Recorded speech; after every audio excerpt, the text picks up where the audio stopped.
శిలువ మీద దొంగ ఎలా రక్షణ పొందాడో ఒక 5 మాటల ద్వారా మనం ఈ రాత్రి కాలంలో మాట్లాడుకుందాం. లూకాసు వార్త 23వ అధ్యాయము 39 నుంచి 43 వచనాలు నేను చదువుతున్నాను.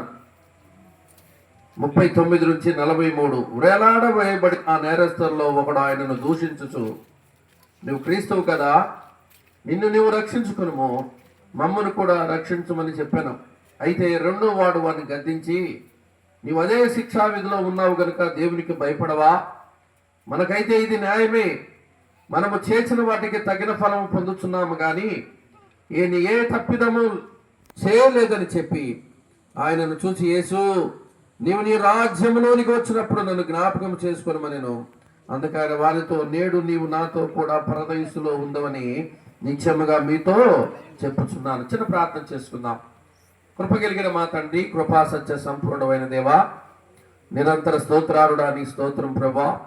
ఈ రాత్రి కాలంలో ప్రభా మా తండ్రి, ఈ గ్రామంలో నువ్వు ఏర్పాటు చేసుకున్న స్థానిక సంఘము నుండి అయా మా తండ్రి, నీ సేవకుడు ఆశపడి అనేక మంది గ్రామంలో, ముట్లూరు గ్రామంలో ఉన్న బిడ్డలు అయా పాపం వైపు పోకుండా, పాతాళానికి వెళ్లకుండా ప్రభా బిడ్డలను ప్రభా నీ వైపు తిప్పడానికి చేస్తున్న ప్రయత్నాలను బట్టి నేను స్తుతిస్తూ ఉన్నాం. రాత్రి కాలం అనేక మంది నీ మాటలు వినడానికి వచ్చారయ్యా. మాట నీది, మాట్లాడేది నువ్వు ప్రభా. అయ్యా మా తండ్రి, కొద్ది మంది హృదయాలు నీ వైపు తిప్పమని ప్రభా, కొద్ది మంది అన్న ప్రభా నీ రక్షణ భాగ్యము పొందే భాగ్యము దాయిచ్చేయమని ప్రభా మా తండ్రి.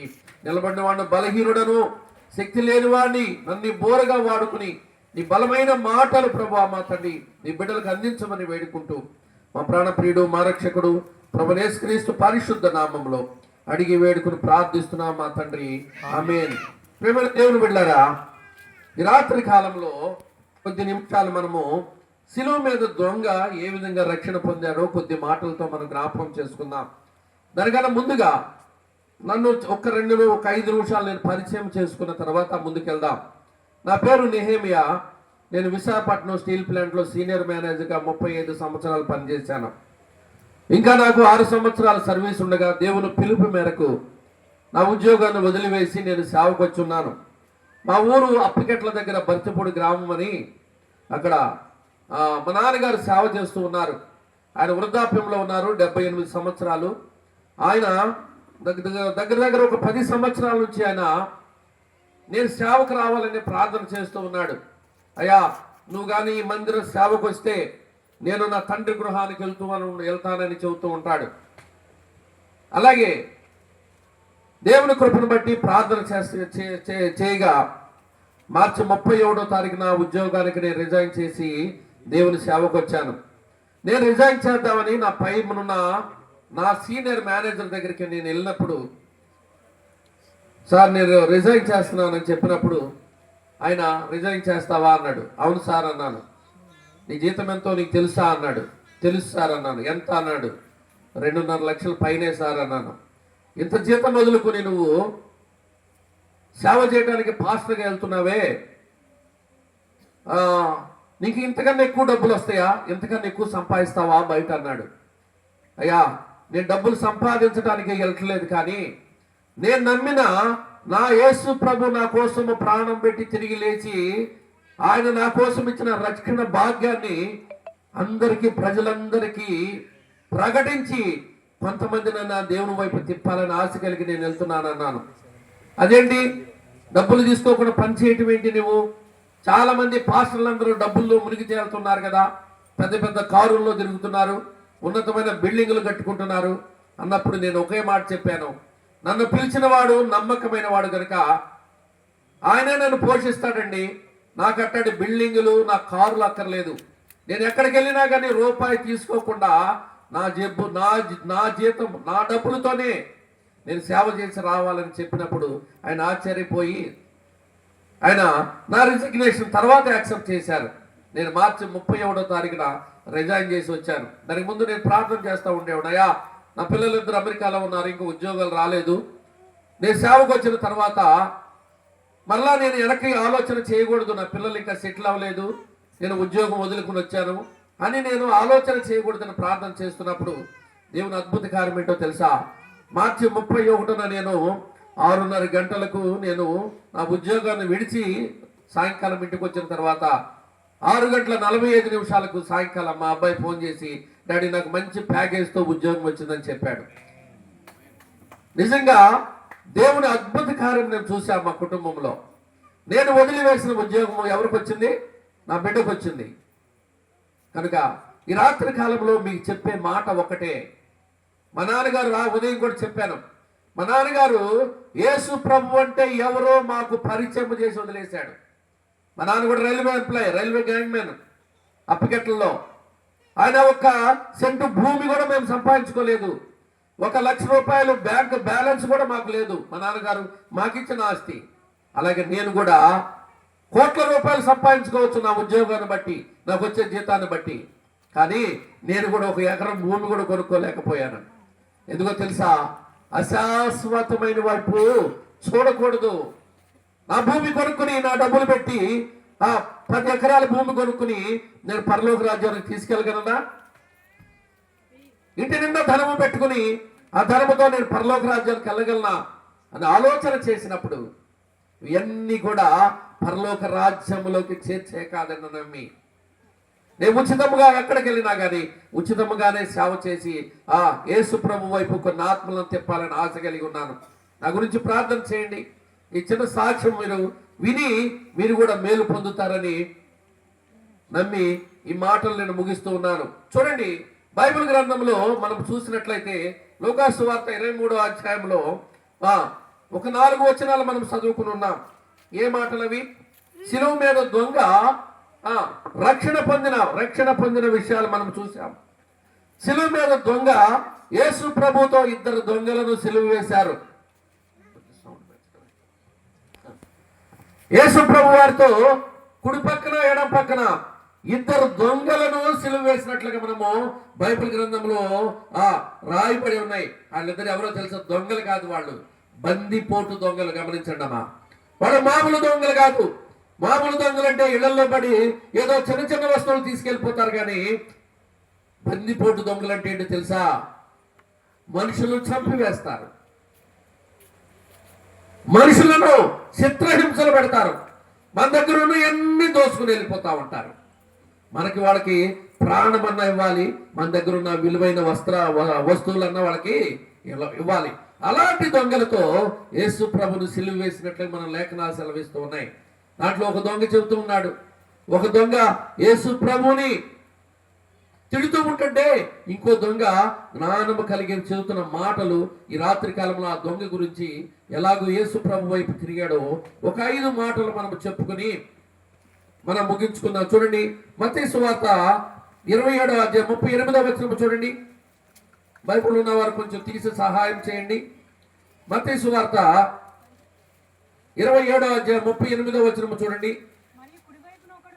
మరియు కుడివైపున ఒకడును ఎడం వైపున ఒకడును 2 బందిపోటు దొంగలు. చాలా 44వ వచనం కూడా చూడు.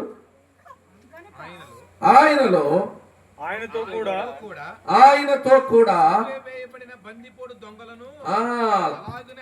నిందించి.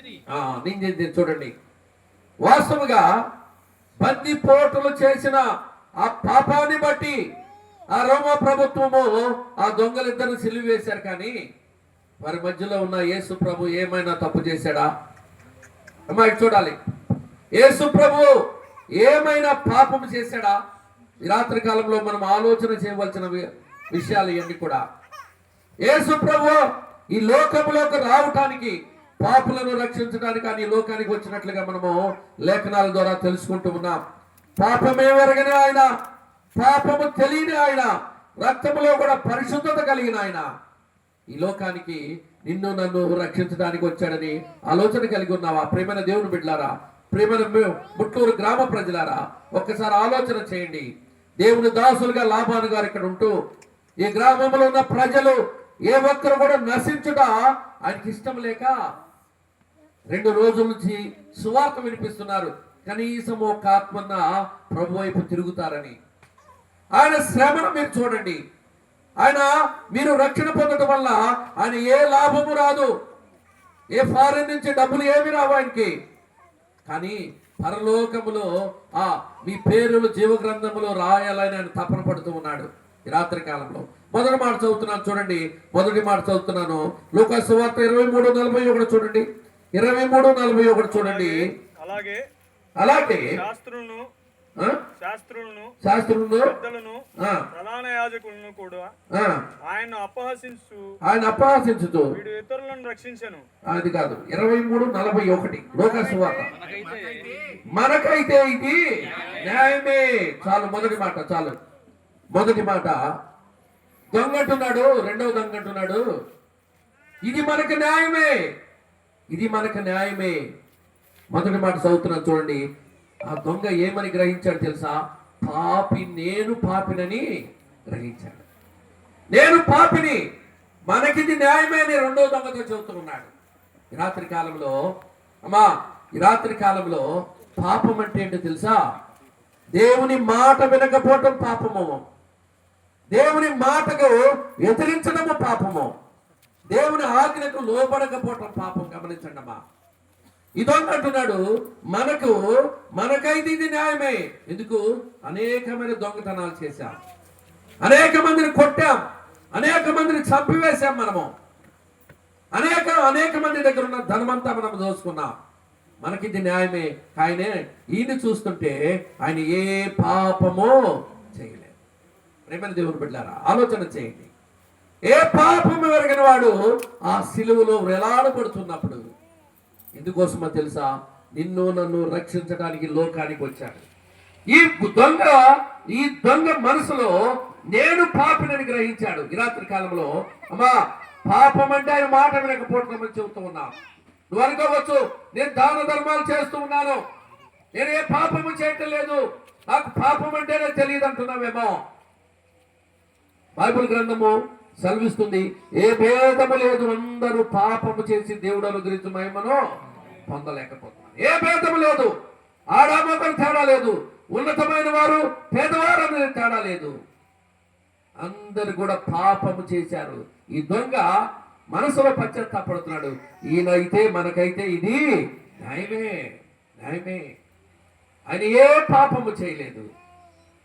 ఉదయకాలం నుండి చూస్తూ ఉన్నాడు, ఉదయకాలం నుంచి ఆయన గమనిస్తూ ఉన్నాడు. ఉదయకాలం నుంచి ఆయన ఒక్క మాట కూడా మాట్లాడకుండా సిలువ ఎక్కడానికి ఆయన మౌనము దాల్చి సిలువ ఎక్కుతున్నాడు. అయ్యా, ఆ రెండో దొంగతో, ఒరే బాబు, మనకి ఎన్నో దొంగతనాలు చేసావురా. ఆయన ఉదయం నుంచి నేను చూస్తూ ఉన్నాను, ఆయన నోరిప్పి కూడా మాట్లాడలేదురా. ఆయన న్యాయవంతుడు, ఆయన పరిశుద్ధుడు అని తన హృదయంలో అయ్యా నేను పాపినని గ్రహించాడు. మొదటి మాటగా పాపి అని గ్రహించిన దొంగ. నేను పాపిని, నాకిది న్యాయమే, మనకైతే ఇది న్యాయమే. గమనించండి ప్రియమైన దేవుని బిడ్డలారా, ఎవరు పాపము చేయట్లేదని కాదు, కానీ నీ పాపం ఏం చేస్తుందో తెలుసా? ఒక దినాన నిన్ను పట్టిస్తుంది. నువ్వు అనుకోవచ్చు, నేనే పాపము చేయట్లేదు కదా అనుకోవచ్చు, కానీ లేఖనాలు సెలవిస్తున్నాయి, పాపమునకు వచ్చు జీతము మరణం. ఇందాక బ్రదర్ చెప్పాడు, ఆ అమ్మాయిని చంపినప్పుడు చిన్న క్లూ ద్వారా ఏమవుతుంది? ఆ పాపము పట్టించింది. అనుకోవచ్చు కదా, నన్ను ఎవరు చూడట్లేదు, నేనే పాపం చేయట్లేదు అనుకోవచ్చు, కానీ నీ పాపము నిన్ను పట్టించే స్థితికి వస్తుంది. పాపంలో కొంచెం జీతము మరణం అని చదువుతున్నాడు. నువ్వు పాపంలో చనిపోతే ఎక్కడికి వెళ్తావు తెలుసా? నిత్య పాతాళానికి నువ్వు వెళ్తావు. ఈ రాత్రి కాలంలో ఈ సువార్త వర్తమానం వినిపిస్తుంది కదా ప్రియమైన గ్రామ ప్రజలారా. యేసు ప్రభు అంటే ఈ లోకానికి రక్షకుడుగా వచ్చాడమ్మా. పాపములు క్షమించే అధికారము ఆయన ఒక్కడికే మాత్రమే ఉన్నది. నశించుతున్న వారిని వెతికి రక్షించడానికి ఆయన ఈ లోకానికి వచ్చాడు. మత ప్రచారము ఏదో చేయడానికి మాత్రం ఆయన రాలేదు, కానీ ఆయన ఏ ఒక్కరు కూడా నరకానికి వెళ్లకుండా ఇబ్బంది పడకుండా ప్రతి ఒక్కరిని పరలోక రాజ్యంలో చేర్చడానికి ఆయన ఈ లోకానికి వచ్చాడు. మొదటి మాట మనం చూసాము. మొదటి దొంగ అంటున్నాడు పాపి అని గ్రహించి మనకైతే ఇది న్యాయమే. రోమిల్ రాసిన పత్రిక 3:23 చూడండి. రోమిల్ రాసిన పత్రిక 3:23 చూడండి. ఏ భేదము లేదు, ఏ భేదము లేదు. పాపము అందరూ పాపము చేసి దేవుడు అనుగ్రహించు మహిమను పొందలేకపోతున్నారు. ఆయన మహిమ కలిగిన వాడు కనుక ఆయన దగ్గరికి మనం చేరలేకపోతున్నాం. అమ్మా, యేసు ప్రభు చెబుతుంది ఏంటో తెలుసా? అయ్యా, పాపము చేసే పనులు మానండి అయ్యా. సిగరెట్ ఆలోచన ఉందా? సిగరెట్ తాగే అలవాటు ఉందా? డాక్టర్లు ఏం చెబుతున్నారు? మీ ఊపిరితిత్తులు దెబ్బతినిపోయి నువ్వు చనిపోతావు అని చెబుతున్నాడు డాక్టర్లు. అది మానండి అయ్యా అని యేసు ప్రభు చెబుతున్న మాటలే. నువ్వు దొంగవైతే దొంగతనం మానయ్యా. నువ్వు పాపం చేసేవాడు అయితే పాపం చేయటం మానేయ్యా. నీ నోటి నుండి అపవాది, నీ నోటి నువ్వు అబద్ధములు చెప్పేవాడిగా ఉంటే, గొడవలు పెట్టేవాడిగా ఉంటే, గొడవలకి ముందు పరిగెట్టేవాడు లాగుంటే అవన్నీ మానయ్యా. నా దగ్గరకు వస్తే రక్షణ భాగ్యం మనకి ఇస్తాను. మేమందరం కూడా ఎందుకని మాకేమొస్తుంది? డబ్బులు ఏమి వస్తున్నాయా? వాక్యం చదువుతుంటే డబ్బులు ఏమి వస్తున్నాయా? మత ప్రచారం చేయటం లేదు, కానీ మేము తీసుకున్న యేసు ప్రభు పొందిన మేలులు మేము చెప్పడానికి ముందుకు వస్తూ ఉన్నాం. మా జీవితాలు మార్చివేశాడు, మమ్మల్ని ఆదరించాడు, మాకు ధైర్యం ఇచ్చాడు, మా జీవితాలు ముందుకు తీసుకెళ్తున్నాడు. రూపాయి ఖర్చు లేకపోయినా రేపటి గురించి దిగులు లేదు. ఎందుకో తెలుసా? ఆయన మీద ఆధారపడ్డాం కనుక ఆయనే మమ్మల్ని పోషిస్తాడు. కనుక మొదటి దొంగ అంటున్నాడు. ఆయన ఏమని చెబుతున్నాడు? నాకైతే మనకైతే ఇది న్యాయమే, న్యాయమే. రోమిలు రాసిన పత్రిక 6:23 చూడండి. 6:23 చూడండి. ఏలయనగా పాపము వల్ల వచ్చు జీతము మరణం. అయ్యా, ఆ మరణము కాదు నువ్వు పొందవలసినది. ఆ మరణము పొందితే ఆరని అగ్ని తీరని బాధలోకి నువ్వు వెళ్తూ ఉంటావు. యేసు ప్రభు వారు జరిగిన ఒక సంఘటన చెప్పాడు. ఏంటో తెలుసది? లాజరు, పేదవాడైన లాజరు ధనవంతుడి గురించి చెప్పాడు. వాళ్ళిద్దరూ చనిపోయారు. లాజరేమో అబ్రహాము రొమ్మున ఆనుకుంటాను కొనిపోబడ్డాడు. ధనవంతుడు ఎక్కడికి వెళ్ళాడు? వేదనకరమైన స్థలంలోకి వెళ్ళాడు. ఆ వేదనకరమైన స్థలంలోకి వెళ్ళి వేదన పడట్లేదు. అయ్యో, నాకు ఇంకా 5 అన్నదమ్ములు ఉన్నారు. ఈ సువార్త దేవుని మాటలు వారికి వినిపించే వాళ్ళు ఉంటే నా అన్నదమ్ములు కూడా ఇక్కడికి రాకుండా ఉంటారని ఆలోచన కలిగి ఉన్నాడు. ఈ రాత్రి కాలంలో అమ్మా, నువ్వొక్కదానివే నమ్ముకుంటే కాదు, నీతో పాటు ఉన్న నీ కుటుంబాలు కూడా ప్రభు దగ్గరికి మనము తీసుకురావాలి. నువ్వొక్కదానివే పరలోక రాజ్యానికి వెళ్తే వారిని విడిచిపెడతావా? చిన్న పిల్లల నుంచి పెద్దవారి వరకు పిల్లవాడికి చిన్న దెబ్బ తగిలితేనే తట్టుకోలేని పరిస్థితిలో ఉన్నావే. ఆ వేదనకరమైన స్థితిలో అమ్మా నాన్నని వాడు అల్లాడిపోతూ ఉంటే ఏం చేయగలవు? సమయం ఉన్నప్పుడే యేసు ప్రభు దగ్గరికి తీసుకొచ్చి యేసు ప్రభు గురించి పరిచయం చేసి చెప్తే, ఆ చిన్నప్పుడే రక్షణ తీర్మానం చేసుకుంటే యేసు ప్రభు వచ్చే రాకడలో మనం అందరం కూడా కుటుంబాలతో సహా ఆయన సన్నిధికి ఎత్తబడతాం. చూడండి, రెండో మాట చదువుతున్నాను చూడండి. లూకా సువార్త 23:41 చూడండి. మనకైతే ఇది న్యాయమే, మనము చేర్చిన వాటికి తగిన ఫలము పొందుతున్నాము. రెండవ మాటగా పశ్చాత్తాపపడిన దొంగ పాపినని ఒప్పుకున్నాడు. మనసులో అయ్యో నేను పాపిని, నాకు ఇది తగినది, ఈ సిలువ శిక్ష తగినది. కానీ ఆయన చూస్తుంటే ఏ పాపం ఎరగలేదే, ఆయన చూస్తుంటే ఏ పాపం కాదు కదా, చిన్న మాట కూడా ఎవరిని అనలేదే. ఉదయం నుంచి చూస్తూ ఉన్నాం ఎన్ని శ్రమలు పడుతూ ఉన్నాడు. అమ్మా, గమనించారా?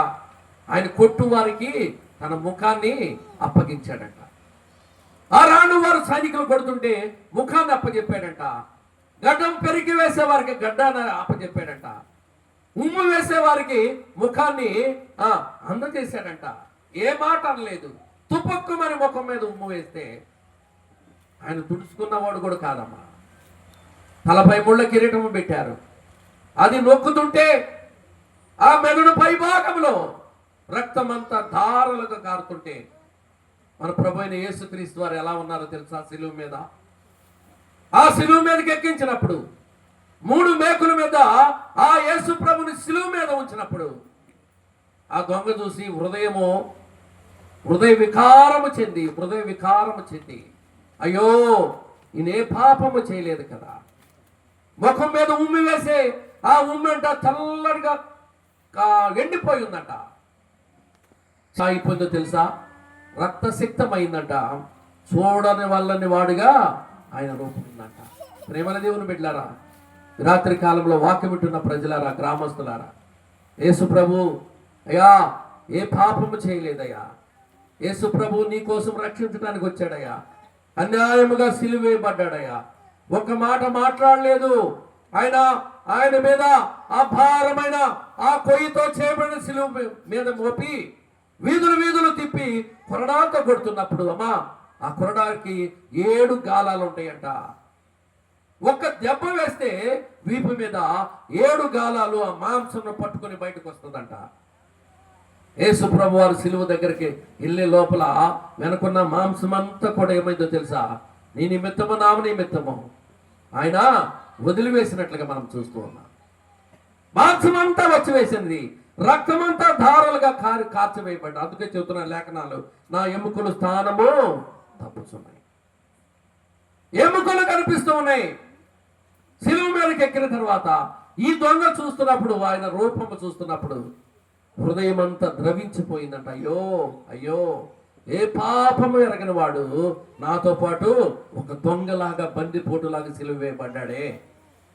నాకిది న్యాయమే, మనకిది న్యాయమే, కానీ ఆయన ఏ పాపము చేయలేదని. ఈ రాత్రి కాలంలో ఆయన ఏ పాపము చేయలేదయ్యా. బొచ్చు కత్తిరించి వాని ముందు గొర్రె పిల్లలాగా వచ్చిందో, మన పాపముల నిమిత్తము మన పాపములన్నీ కూడా మోసుకుని కల్వరి సిలువ మీద వేలాడబడటానికి వెళ్ళాడయ్యా. మన శరీరంలో 6 నుంచి 8 లీటర్ల రక్తం ఉంటుంది. ఆ రక్తం అంతా కూడా ఆయన ఏం చేశాడో తెలుసా, ఆ సిలువ మీద కాచినట్లుగా మనం చూస్తున్నాం. ఒక మాట చెబుతాను, ఈ రాత్రి కాలంలో ఒక కుటుంబంలో ఒక వ్యక్తికి లివర్ ట్రాన్స్ప్లాంటేషన్ చేయాల్సిన అవసరం వచ్చిందంట. లివర్ చెడిపోయిందంట. డాక్టర్లు హాస్పిటల్కి వెళ్తే, అయ్యా నీ లివర్ చెడిపోయింది, నువ్వు చనిపోతా, ఎవరైనా ఇంత లివర్ ముక్క ఇస్తే దాన్ని మేము ఆపరేషన్ చేసి నీ లివర్కి మేము పెట్టి నేను బతికిస్తామయ్యా, నీ భార్య ఇస్తుందేమో కనుక్కోమని చెప్పాడంట. ఆ భార్యని పిలిచి డాక్టర్ అడిగాడటమ్మా, నీ భర్త సావు బతుకుల మధ్య ఉన్నాడు కదా, కొద్దిగా లివర్ నీకేం అవదు, నీ శరీరంలో ఉన్నది మేము ఆపరేషన్ చేసి చిన్న ముక్క తీస్తాం, నువ్వు బ్రతకడానికి ఏ ప్రాబ్లం ఉండదమ్మా, అది నీ భర్తకి మేము ట్రాన్స్ప్లాంటేషన్ చేసిన తర్వాత ఆయన బతుకుతాడని చెప్పినప్పుడు భార్య అందంట, నేనైతే ఇవ్వలేనయ్యా అని చెప్పిందంట. అలాగే ఆ బంధువులను అందరూ పిలిచి అడిగినప్పుడు మేము ఇవ్వలేమయ్యా అని చెప్పారట. ఆయన సరిపోయాడు. కానీ అమ్మా ఏమి సంబంధం మనం ఉందని ప్రభుని యేసుక్రీస్తు వారు నీ నిమిత్తమా నా నిమిత్తమా సిలువ మీదకి వెళ్ళాడు. ఏ సంబంధం ఉందని ఆయన 3 మేకుల మధ్య వేలాడబడ్డాడమ్మా. ఒకసారి ఆలోచన చేయండి. ఈ 2 చేతులు లాగి పైకి లాగి మేకులు కొడుతున్నప్పుడు ఆయనకి ఊపిరి తీసుకుంటాము కూడా అందలేదంట. కాలు మీద కాలు వేసి మేకు కొడుతున్నప్పుడు ఆయన పరిస్థితి ఒక్కసారి ఆలోచన చేయండి అమ్మా. ఏం చేశాడని, ఏ పాపము చేశాడని. ఆయన ఏ పాపము చేయలేదు, కానీ నిన్ను నన్ను రక్షించడానికి ఆయన సిలువ ఎక్కినట్లుగా మనము చూస్తూ ఉన్నాం. 2వ మాట మనం చదువుకున్నాం. ఏమి చదువుకున్నాం? పశ్చాత్తాప. మనము చేసిన వాటికి తగిన ఫలము పొందుతున్నాం. అంటే ఆ పశ్చాత్తాపడిన దొంగలో పశ్చాత్తాపం వచ్చిందమ్మా. ఈ రాత్రి కాలంలో ఆ పశ్చాత్తాపడుతున్నావా? నీ పాపములు బట్టి, అయ్యో నేను ఘోర పాపిని, ఇంతకాలము నేను నా పాప స్థితిని నేను తెలుసుకోలేకపోయానే. యేసు ప్రభువారు ఈ రాత్రి కాలంలో నిన్ను పిలుస్తున్నాడమ్మా. ప్రయాసపడి భారం మోస్తున్న సమస్త జనులారా నా యొద్దకు రండి, మీకు విశ్రాంతిని ఇస్తానని చెబుతున్నాడే. ఆయన 2 చేతులు చాచి పిలుస్తూ ఉన్నాడు. ప్రేమైన దేవుని బిడ్డలారా, ప్రేమైన గ్రామ ప్రజలారా, ఆయన వార్త విని నీతో మాట్లాడుతున్నప్పుడు నీ హృదయాన్ని కఠినపరచుకోకుండా, ఈ మాటలు వింటున్నప్పుడు చెవులు మూసుకోకుండా ఆయన మాటలను స్వాగతిస్తే ఆయన ఏం చేస్తాడు తెలుసా? నీ హృదయంలోకి వచ్చి నిన్ను ఆనందింపచేస్తాడు. నీ హృదయంలోకి వచ్చి ఆయనతో పాటు సహవాసం చేయడానికి ఆయన ఇష్టపడుతూ ఉన్నాడు. నీతో పాటు కలిసి ఆయన నీ కుటుంబంలో ఉండడానికి ఇష్టపడుతున్నాడు. ఈ రాత్రి కాలంలో నీ కుటుంబంలో స్థానం ఇస్తావా ఆయనకి? నీ కుటుంబంలో రావడానికి ఇష్టపడతావా ఆయన్ని? నీ కుటుంబంలో రావడానికి ఇష్టపడితే నీ కుటుంబం అంతా అదృష్టము ఇంకా ఏ కుటుంబానికి ఉండదమ్మా. ఎందుకో తెలుసా? యేసు ప్రభు నమ్మిన బిడ్డలు ఎంతో ధన్యులు. ఏ కష్టం వచ్చినా కానీ ప్రభుని అనుకుంటారు, కానీ ఏ కష్టం వచ్చినా కానీ బయటికి దాటి వెళ్ళారు. మొదటి మాట పాపినని గ్రహించిన దొంగ. రెండో మాట పశ్చాత్తాపడిన దొంగ. పశ్చాత్తాపడ్డాడు. అయ్యో ఇది నాకు తగినది. ఎన్నో హత్యలు చేశాను, ఎంతమంది దగ్గర దోచుకున్నాను, ఎంతో మందిని హత్య చేశాను, నేనైతే ఏ పాపము చేయను. అందుకే యేసు ప్రభు ఒక దగ్గర ఉండి ఆయన తల వంచుకుని నేల మీద ఏదో రాస్తున్నప్పుడు పాపము చేసిన ఒక స్త్రీని ఆయన దగ్గర తీసుకొచ్చి ఆయన బోధకుడా, ఈ స్త్రీ మేము పాపము చేస్తున్నప్పుడు పట్టుకున్నాం. మోషే ధర్మశాస్త్ర ప్రకారం అయితే రాళ్లతో కొట్టి చంపాలి, కానీ నువ్వే శిక్ష విధిస్తావో మేము చూడాలనుకుంటున్నామయ్య అని చెప్పినప్పుడు ఆయన అన్నాడంట, చెప్పాడంట. ఆయన మరలా తల వంచు రాసుకున్నప్పుడు, మరలా తల ఎత్తినప్పుడు కొద్ది నిమిషాల తర్వాత ఏ ఒక్కరు కూడా అక్కడ లేరంట, రాళ్ళు మాత్రమో మిగిలి. అంటే ఏమర్థమైంది మనకి? ఈ లోకంలో పాపము లేని వారు ఒక్కళ్ళు కూడా, ప్రతి వారు పాపంలో ఉండే జీవిస్తూ ఉన్నాం. ప్రతి వారు కూడా పాప జీవితాన్ని కంటిన్యూ చేస్తూ ఉన్నాం. మనం అనుకోవచ్చు, నేను పరిశుద్ధులను, నేను ఏ అపకారం చేయట్లేదు అనుకుంటున్నాము, కానీ మనము జన్మతః పాపం. తల్లి గర్భంలో నుండే పాపములో జన్మించిన వారం మనము. తల్లి గర్భంలోనే పాపముతో ఈ లోకానికి ప్రవేశించిన వారము. కాబట్టి నిన్ను నన్ను పరిశుద్ధపరచడానికి, నిన్ను నన్ను రక్షించడానికి నీ లోకానికి వచ్చినట్లుగా మనము చూస్తున్నాం. మొదటి మాట మనం ఏం చెప్పుకున్నామో, పాపి అని గ్రహించిన దొంగ. రెండో మాట పశ్చాత్తాపడిన దొంగ. మూడో మాట చదువుతాం చూడండి, లూకాసు సువార్త 23:41 చూడండి. ఇదైతే మనకు న్యాయమే, మనము చేసిన వాటికి తగిన ఫలం పొందుతున్నాము కానీ ఈయన ఏ తప్పిదమును చేయలేదని చెప్పి. మూడో మాటగా ఈయన ఏ తప్పిదము చేయలేదని చెబుతున్నప్పుడు యేసు ప్రభు రక్షకుడని వాళ్ళు గ్రహించారు. యేసు ప్రభు పరిశుద్ధుడని వారు గ్రహించారు. అమ్మా, సిలువ మీద దొంగ కొన్ని నిమిషాల్లో చనిపోబోతున్నాడు. సిలువ మీద దొంగ కొన్ని నిమిషాలే ఆఖరి క్షణంలో ఉన్నాడు. ఆఖరి క్షణంలో ఈయన నిజముగా లోకానికి రక్షించడానికి వచ్చిన లోక రక్షకుడని గ్రహించాడు.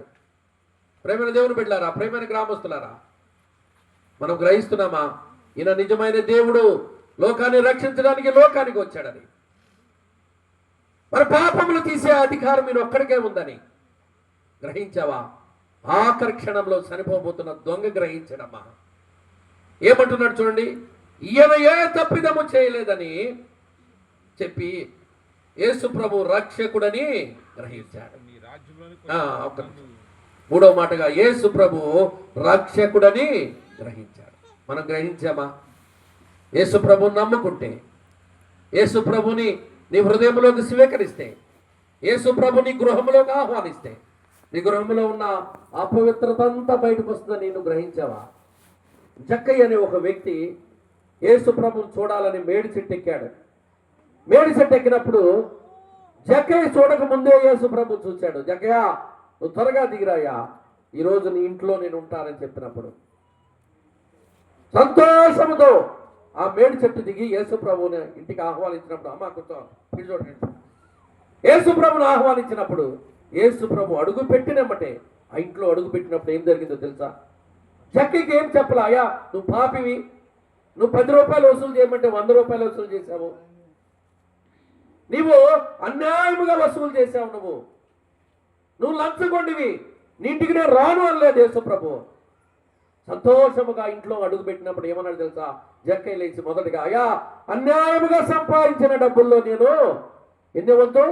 4వ వంతు నేను ప్రజలకు ఇచ్చేస్తున్నానయ్యా. అంటే ఏం పోయింది? యేసు ప్రభు అడుగు పెట్టినమ్మటే ఆ ఇంటిలో ఉన్న లంచగొండితనం పోయింది. ఆ ఇంటిలో ఉన్న పాపము బయటికి పోయింది. యేసుప్రభు ఏమంటాడు తెలుసా? ఈయన కూడా దావీదు కుమారుడే, నేడు ఈ ఇంటికి రక్షణ వచ్చింది. ప్రేమని దేవుని బిడ్డలారా, నీ ఇంటికి రక్షణ కావాలా? నీకొక్కదానికి కాదమ్మా, నీ కుటుంబం అంతా కూడా రక్షణ పొందాలి. యేసు ప్రభు నీ కుటుంబంలో అడుగు పెడితే నీ కుటుంబంలో ఉన్న అనారోగ్యాలు పోతాయి. నీ కుటుంబంలో ఉన్న మనశ్శాంతి లేని స్థలంలో ఉంటే మనశ్శాంతి దేవుడిస్తాడు, అన్యోన్యత ఇస్తాడు కుటుంబాల్లో. మీకు చెప్పానో లేదో కానీ ఒక లారీ డ్రైవర్ సాక్ష్యం చెప్పాడు నాకు. ఆయన పాస్టర్ అయ్యాడు తర్వాత. 20 సంవత్సరాలు పట్టిందంట భార్య తను మార్చుకుంటానికి. 20 సంవత్సరాల నుంచి భార్య ప్రార్థన చేస్తూనే ఉందంట.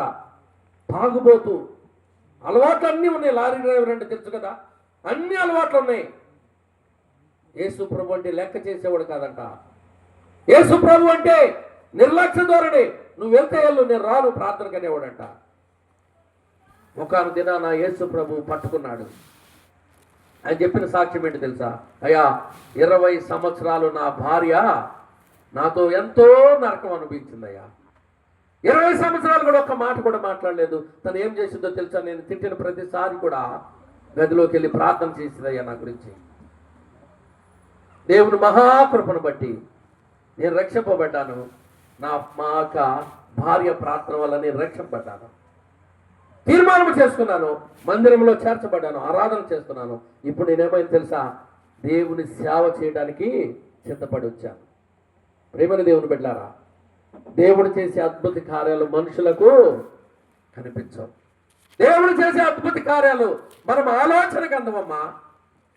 అంత గొప్ప అద్భుత కార్యములు చేసే ఆయన యేసు ప్రభు.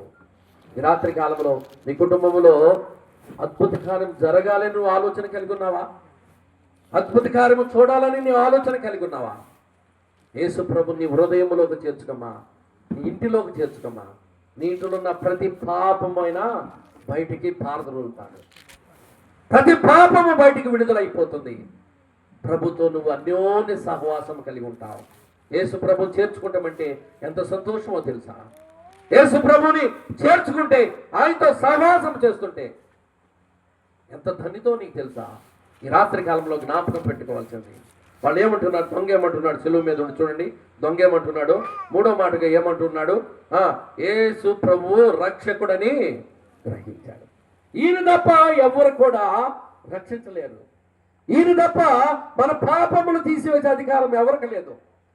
ఈయన తప్ప మనము బందిపోట్లమైనా సరే ఈయనొక్కడే మార్చగలడు, ఈయనొక్కడే మార్చగలడు అని ఆఖరి క్షణంలో రక్షణ పొందిన వ్యక్తిగా మనం దొంగను చూస్తూ ఉన్నాం. 4వ మాట చదువుతున్నాం చూడండి. 4వ మాట చూడండి. లూకా సువార్త 23:42 వచనం చూడండి. 42. ఆయనను చూచి యేసు, నీవు నీ రాజ్యంలోనికి వచ్చినప్పుడు ఏమంటున్నాడు? నీ రాజ్యంలోనికి వచ్చినప్పుడు నన్ను. 4వ మాటగా యేసు ప్రభుని ఏమంటున్నాడు తెలుసా? వేడుకుంటున్నాడు. అయ్యా, నువ్వు రక్షకుడు అయ్యా, ఈ లోకానికి రావాల్సిన వాడు కాదు, ఈ లోకాన్ని రక్షించడానికి వచ్చావు కదా. యేసు, నీ రాజ్యంలోకి వచ్చినప్పుడు నన్ను జ్ఞాపకం చేసుకోయా. చూడండి ఎంత బ్రతిమలాడుతున్నాడు. అయ్యా, ప్రియమైన దేవుని బిడ్డలారా, ప్రియమైన గ్రామ ప్రజలారా, యేసు ప్రభుని వేడుకుంటే ఏం చేస్తాడు తెలుసా? ఆయన ఏ లంచం అడగడయ్యా. నువ్వు ఆయనకి ఏమి చేయవలసిన పని లేదు. నువ్వున్న చోటనే, అయ్యా పాపిని ప్రభువా, ఇంతకాలం పాపంలో జీవించానని ఒక్క మాట నీ హృదయంలో అనుకుంటే చాలు. ఆయన నీ హృదయంలో పాటు నీ ఇంటిలోకి వచ్చి నీ సమస్తము ఇంటిలో ఉన్న ప్రతి ఒక్కరిని కూడా రక్షణ భాగ్యంలోకి నడిపిస్తాడయ్యా. ఈ రాత్రికాలంలో ఒక్క మాట అనుకుంటావా? నువ్వు కూర్చున్న స్థితిలోనే ఉండి పాపి అని, అయ్యా నేను పాపినని నోటితో ఒప్పుకుంటే చాలు. యేసు ప్రభు నీ గృహంలో రావటానికి ఆయన ఇష్టపడుతూ ఉన్నాడు ఈ రాత్రి కాలంలో. ఇంకా ఎంతకాలము ఈ పాపములో జీవిస్తూ ఉంటావు? ఎంతకాలము ఈ పాపపు బ్రతుకు పట్టుకుని వేలాడుతూ ఉంటావు? ఈ రాత్రి కాలంలో యేసు ప్రభు పిలుస్తున్నాడు. నిన్నే పిలుస్తూ ఉన్నాడు. ఈ రాత్రి కాలంలో పేరు పెట్టి పిలుస్తున్నాడు. ఇంకా నువ్వు యేసు ప్రభు నమ్ముకోలేదా? ఆఖరి దినం అనుకోండి మీరు ఈరోజు. కొంతకాలం తర్వాత వాక్యము మూసివేయబడుతుంది. ఆయన రాకడ సమీపం అవుతుందమ్మా. ఆఖరి దినము రేపటి నుండి ఏమి జరుగుతుందో మనకు తెలియదు. రేపు మనం బ్రతికుంటామో లేదో కూడా తెలియదు. రేపటి దినము కోసం ఆలోచన చేయదు. ఈ దినములో యేసు ప్రభు వస్తే నువ్వు ఎక్కడుంటావు? నా నిశ్చేత నేను యేసు ప్రభు వస్తే ఈ క్షణంలో నేను చనిపోతే ఆయన రాజ్యములోకి నేను ప్రవేశిస్తాను, ఆయనతో పాటు ఆనందం కలిగిస్తాను. అది నా నిశ్చేత. మరి నీ నిశ్చేత? యేసు ప్రభు నమ్ముకోకుండా సరిపోతే, యేసు ప్రభు రక్షకుడని నమ్మకుండా నువ్వు సరిపోతే ఎక్కడికి వెళ్తావో తెలుసా? ఆ నిత్యము అగ్నిగుండములో మలమల మాడే స్థితిలోకి వెళ్తావయ్యా. జ్ఞాపకం చేసుకో. ఈ రాత్రి కాలంలో శిలువ మీద దొంగ ఆఖరి క్షణంలో ప్రభుని ఏం చేస్తున్నాడు తెలుసా? బ్రతిమలో ఆడుకున్నాడు. అయ్యా అయ్యా నీ రాజ్యంలోకి వచ్చినప్పుడు నన్ను జ్ఞాపకం చేసుకోయ్యా. ఆయన దయగలిగిన వాడమ్మా, ఆయన కృప కలిగిన వాడు, ఆయన త్రోసి వేసేవాడు కాదు. నీ నిమిత్తము నా నిమిత్తం విజ్ఞాపన చేస్తూ ఉన్నవాడు. ఏ ఒక్కరు కూడా నశించకూడదని ఈ లోకానికి రావటానికి ఆలస్యం చేస్తూ ఉన్నవాడు. ఒకసారి ఆలోచన చెయ్యి. రాత్రి కాలంలో ఒక మాట అడుగుతాను. కోవిడ్లో ఎంతో మంది చనిపోయారు కదా. నిన్ను నన్ను ఎందుకు ఉంచాడు ఇంకా ఈ భూమి మీద? ఏమా మనం ఏమన్నా ధనికులమనా? మనలో ఏమన్నా విలువ కలివి ఏమైనా ఉన్నాయా? మన ఇంటి నిండా బంగారం ఉందా? ఏముందని ఈ లోకంలో మనల్ని ఉంచాడు దేవుడు? ఒక్కసారి ఆలోచన చేయి దేవుని బిడ్డలారా. కోట్ల కోట్ల రూపాయలు జేబులో పెట్టుకుని హాస్పిటల్లో తిరిగినా కానీ బెడ్ దొరకని పరిస్థితిలో ఎంతో మంది రోడ్ల మీద చనిపోయారయ్యా. కానీ నిన్ను నన్ను ఇంకెందుకు బ్రతికించి ఉంచాడు తెలుసా? నేను పరిపూర్ణముగా ఆయనలోకి తిరగలేదని, పరిపూర్ణముగా ఆయన స్వరూపంలోకి రాలేదని, పరిపూర్ణముగా నీ కుటుంబాన్ని ఇంకా ఆయనలోకి నడిపించలేదని నీకు ఒక్క ఛాన్స్ ఇస్తున్నాడు, ఇంకొక ఛాన్స్ ఇస్తున్నాడు నీకు. గమనించావా? జ్ఞాపకం పెట్టుకున్నావా? ఈ ఒక్క ఛాన్స్లో నీ కుటుంబాన్ని ప్రభు వైపు తిప్పితే అంతకన్నా సంతోషకరమైన వార్త ఇంకేం లేదమ్మా. ఈ లోకంలో ధనము ధాన్యాలు అక్కర్లేదు. యేసు ప్రభు రక్షకుడుగా అంగీకరిస్తే చాలు. అంత భాగ్యం ఇంకోటి ఉండదు. గమనించండి, గమనించండి. నేను అనుభవపూర్వకంగా చెబుతూ ఉన్నాను. ఎన్ని కోట్ల రూపాయలున్నా నిద్ర పట్టని దినాలు ఇవి. ఎన్ని కోట్ల రూపాయలున్నా ఈ శరీరానికి అన్ని అనారోగ్యాలే కదా. కొత్త కొత్త రోగాలు మనం చూస్తూ ఉన్నాం, కొత్త కొత్త రోగాలను చూస్తూ ఉన్నాం. నీ కోట్ల రూపాయలతో తగ్గించుకోగలవా? నీ కోట్ల రూపాయలతో వైద్యం చేసుకోగలవు, కానీ మరలా ఆ రోగాన్ని తీసివేయలేవు. పాపం అనే రోగాన్ని తీసివేసేవాడు ఒక్కడున్నాడు. ఆయనే ప్రభు అయిన యేసుక్రీస్తు. ఈ రాత్రి కాలంలో నిన్ను రక్షించటానికి, అయ్యా నిన్ను రక్షించడానికి ఆయన ఆ శిలువ మీద పడిన వేదనంతా మర్చిపోతూ ఉన్నాడు. ఆ శిలువ మీద పడిన ఆ బాధాకరమైన స్థితిని మర్చిపోయి ఒక ఆత్మ ఆయన వైపు తిరిగితే ఆయన సంతోషపడే వాడిగా ఉన్నాడు. తన దూతలతో పరలోక రాజ్యంలో ఆనందించేవాడిగా ఉన్నాడు. దూతలతో చెబుతాడంట, దూతలారా చూడండి, ఒక ఆత్మ నా బిడ్డ పాపము చేసిన వాడైనా సరే నరకానికి వెళ్లకుండా పరలోక రాజ్యానికి వస్తున్నాడు. ఈ రాత్రి కాలంలో సువార్త వినని ఆయన సంతోషపడేటట్టు మనం చేయాలి. 4వ మాట మనం ఏం చదువుకున్నాం? 4వ మాట, యేసు ప్రభువుని వేడుకున్నాడయ్యా, నన్ను జ్ఞాపకం చేసుకోయా, నన్ను జ్ఞాపకం చేసుకోయా. నువ్వు ఎంత ఘోర పాపివైనా, మీకు తెలుసో లేదో యూట్యూబ్లో చూడండి. మైనింగ్ బాబు అని, మైనింగ్ బాబు అని పులివెందుల ఫ్యాక్షనిస్ట్ అని చెప్పింది యూట్యూబ్లో ఉంది. ఎంతో మందిని బాంబులు వేసి చంపివేశాడంట. అని చెబుతున్న సాక్ష్యం ఏంటి తెలుసా? ఆ రిపోర్టర్కి చెబుతున్నా, అయ్యా ఈ బైబిల్ గ్రంథం లేకపోతే నేను మార్పు చెందిన వాడిని కాదు. ఈ బైబిల్ గ్రంథం నన్ను మార్చివేసిందయ్యా, నా పాప జీవితాన్ని కొట్టివేసింది. నేను ఎన్నో పాపాలు చేశాను. వాటన్నిటి నుండి నాకు విడుదల దయచేసింది ఏంటో తెలుసా? ఈ బైబిల్ గ్రంథం. చూడండి యూట్యూబ్లో మైకేల్ బాబా మైనింగ్ బాబు అని ఉంటుంది. మైకేల్ బాబు ఒకసారి మీరు వినండి, ఆ సాక్ష్యం వినండి. ప్రేమ దేవుడు, మేము అబద్ధాలు చెప్పట్లేదమ్మా. బైబిల్ గ్రంథానికి అంతా పవర్ ఉంది. మార్చివేసి పరిస్థితులను మార్చివేసేది బైబిల్ గ్రంథము. జీవితాలను మార్చివేసేది బైబిల్ గ్రంథము. ఎంతో మంది దొంగలు ఉదయం చెప్పే కదా, స్టోమాటపురం పక్కన బాపట్ల దగ్గర స్టోమాటపురం.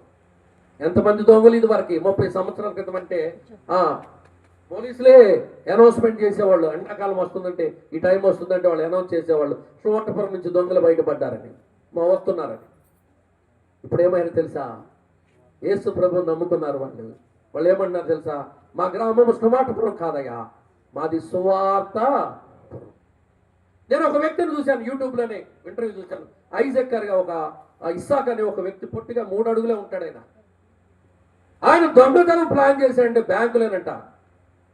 దగ్గర 20-30 కేజీల బంగారం లేపేస్తానంట ఒకేసారి. ఇంకా ఆయన ప్లాన్ చేశాడంటే ఇంకెవరు పట్టుకోలేరంట. అలాంటి వాళ్ళ సాక్ష్యం ఏంటి తెలుసా? ఒకప్పుడు నేను దొంగతనం చేశాను, యేసు ప్రభు ఎవరో నేను తెలుసుకున్నాను, దొంగతనాలన్నీ విడిచిపెట్టానయ్యా. ఆయన చక్కగా రోడ్డు మీద వెళ్ళేటప్పుడే ఉంటుంది, చర్చి ఉంటుంది, పక్కన లెఫ్ట్ సైడ్ ఉంటుంది. ఆయన పేరు ఇస్సాక్ గారు, ఆయన పేరు.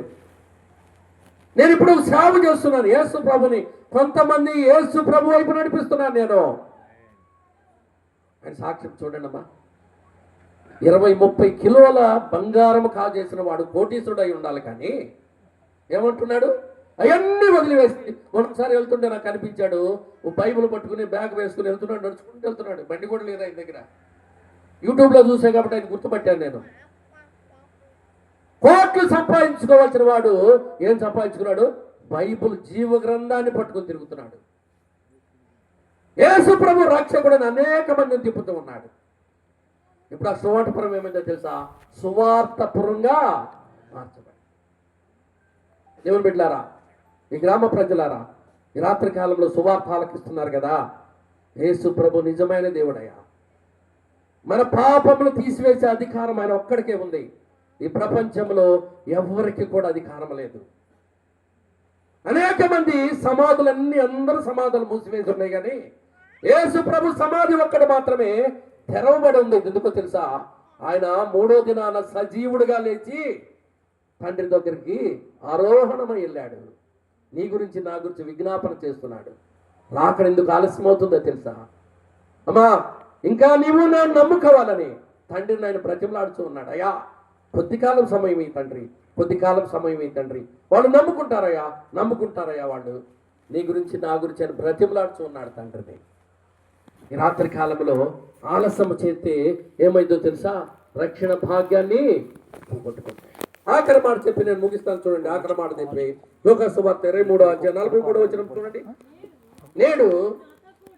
నేడు నీవు నాతో కూడా పరదైసులో వద్దు అమ్మ, జ్ఞాపకం పెట్టుకోండి. దొంగ అడుగుతున్నాడు. ఏమని అడిగాడు దొంగ? అయ్యా, నీ రాజ్యంలోకి వచ్చేటప్పుడు నన్ను, అమ్మ ఇటు చూడాలి, నీ రాజ్యంలోకి వచ్చేటప్పుడు నన్ను జ్ఞాపకం చేసుకోమని అడిగినప్పుడు యేసు ప్రభు కాదన్నాడా? ఒరే, నువ్వు దొంగవురా, ఎన్నో హత్యలు చేసావురా, నువ్వు నా రాజ్యంలోకి ఎలాగొస్తావు నువ్వు అనలేదు. కానీ ఏమంటున్నాడు 5వ మాటగా? నేడు నీవు నాతో కూడా పరదైసులో ఉంటావు అన్నాడు. చూడండి, చనిపోబోయే ముందు దొంగ, కొన్ని నిమిషాల్లో చనిపోబోయే దొంగ ఈ 5 మాటలు దేవుడితో మాట్లాడి ఏం పొందాడు? పరదైసు భాగ్యము పొందాడు. నిత్యము ప్రభుతో ఉండే భాగ్యము పొందాడు. ఆ భాగ్యము కావాలా? యేసు ప్రభు త్రోసి వేసేవాడు కాదు. నువ్వెంత ఘోర పాపివైనా త్రోసి వేసేవాడు కాదు. నువ్వెన్ని పాపాలు చేస్తున్నా త్రోసి వేసేవాడు కాదు. నువ్వెంత మద్యపానము సేవించేవాడువైనా, చుట్టా బీడి సిగరెట్లు తాగేవాడువైనా, నీ నోటితో బూతులు మాట్లాడేవాడువైనా, అన్యాయంగా అక్రమంగా ప్రవర్తించేవాడువైనా ఆయన త్రోసి వేసేవాడు కాదు. శిలువ మీద ఉన్న దొంగను రక్షించిన వాడు ఈ రాత్రి కాలంలో మీతో మాట్లాడుతున్నాడయ్యా. ఈ రాత్రి కాలంలో గ్రామ ప్రజలతో మాట్లాడుతున్నాడు. ఆయన వైపు నీ హృదయం తిప్పితే ఆయన నీ హృదయంలోకి రావటం కాదు, నీ గృహంలో కూడా రావటానికి ఆయన ఇష్టపడుతున్నాడు. ఆఖరి మాట ఏ మాట మాట్లాడాడు? పరదైసు ఏం పొందాడు దొంగ? పరదైసు భాగ్యము. వాస్తవంగా ఎక్కడికి వెళ్ళిపోవాలి దొంగ? నరకానికి సరిపోతే ఎక్కడికి వెళ్ళాలి? నరకానికి వెళ్ళాలి కదా. తోటి దొంగ ఎక్కడికి వెళ్ళాడు? ప్రభువు తిట్టాడు, దూషించాడు. నరకానికి వెళ్ళాడు. ఈ దొంగ కూడా ఎక్కడికి వెళ్ళాలి? నరకానికి వెళ్ళవలసిన వాడు. ఒక్క మాటతో యేసు నన్ను క్షమించగా, నీ రాజ్యంలో వచ్చినప్పుడు నన్ను జ్ఞాపకం చేసుకొని చెప్పి, ఆ ఒక్క మాట చెప్పి ఏం పొందాడు తెలుసా? పరదైసులో ప్రభుతో ఉండే భాగ్యమో పొందాడు. ఈ రాత్రి కాలంలో త్రోసిపుచ్చవద్దని బ్రతిమలాడుతున్నాం. చెల్లి, తమ్ముడు, సహోదరుడు, సహోదరి, రేపటి నుంచి మీటింగ్లు ఉండవేమో, దొరకవేమో చూసుకోండి, ఆలోచన చేయండి. ఇదే ఆఖరి దినం అనుకోండి, మిక్కిలి అనుకూల సమయమో, ఇదే రక్షణ దినమో. రేపేం జరుగుతుందో మనకు తెలియదు. యేసు ప్రభువుని ఈ దినమును నమ్ముకుంటే, యేసు ప్రభు తీర్మానం ఈ రోజు తీసుకుంటే, ఆయన జీవ గ్రంథంలో నీ పేరు రాస్తాడయ్యా. నేను పరలోక రాజ్యములో ఆయన స్థానము నీకు ఇస్తూ ఉన్నాడు. ఈ రాత్రికాలం నమ్మటానికి ఇష్టపడుతున్నావా? ఈ రాత్రికాలంలో ఆయన్ని నీ గృహంలో చేర్చుకోవడానికి నువ్వు ఇష్టపడుతున్నావా?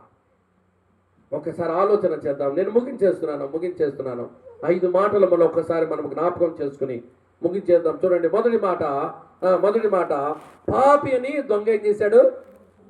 గ్రహించాడు. చెప్పాలి, మీరు చెప్పాలి. మొదటి మాట ఏంటి? పాపి అని గ్రహించిన దొంగ. రెండో మాట పశ్చాత్తాపడిన దొంగ. మూడో మాట యేసు ప్రభు రక్షకుడని గ్రహించిన దొంగ. నాలుగో మాట యేసు ప్రభుని వేడుకున్న దొంగ. ఐదో మాట పరదైసు భాగ్యం పొందిన దొంగ. అమ్మా, ఈ రాత్రి కాలంలో ఒక దొంగ హత్యలు చేసిన వాడు, నరకానికి వెళ్ళవలసిన వాడు, తోటి దొంగ నరకానికి వెళ్ళాడు కదా, వాడితో పాటు ఈ దొంగ కూడా వెళ్ళవలసిన వాడు.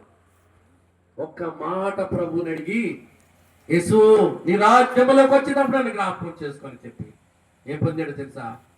పరదైసు భాగ్యము పొందాడు. చిన్న ప్రార్థన చేస్తాను. కళ్ళు మూసుకోండి. ఒక్క నిమిషం కళ్ళు మూయండి. ఒక్క నిమిషం కళ్ళు మూసుకోండి.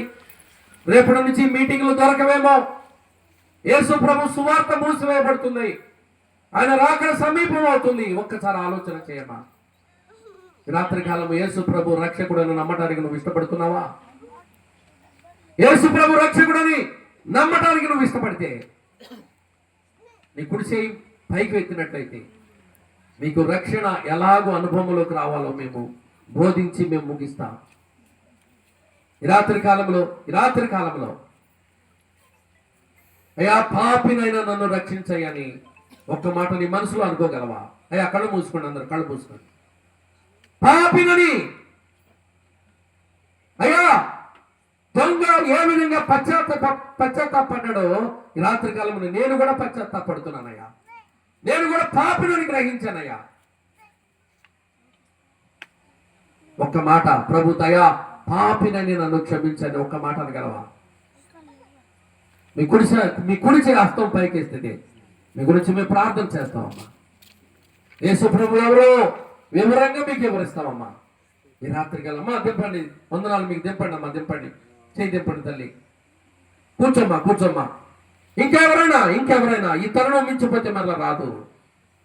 ఈ రాత్రి కాలంలో ఈ తరుణం మించిపోతే ఇంకెవరు రాదు. ఇదే ఆఖరి దినం అనుకోండి. యేసు ప్రభు నీతో మాట్లాడుతున్నాడు, ఆఖరిగా మాట్లాడుతున్నాడు తల్లి, ఆఖరిగా మాట్లాడితే ముగిస్తున్నాను. యేసు ప్రభు నిన్ను ప్రేమిస్తున్నాడమ్మా. యేసు ప్రభు నిన్ను ఆహ్వానిస్తున్నాడమ్మా. యేసు ప్రభుని ఇంట్లోకి రావడానికి ఆయన ప్రవేశం కోసం నిన్ను వేడుకుంటున్నాడమ్మా. దొంగకి పరదైసులో ప్రవేశం దొరికింది, మరి నీకు అక్కర్లేదా?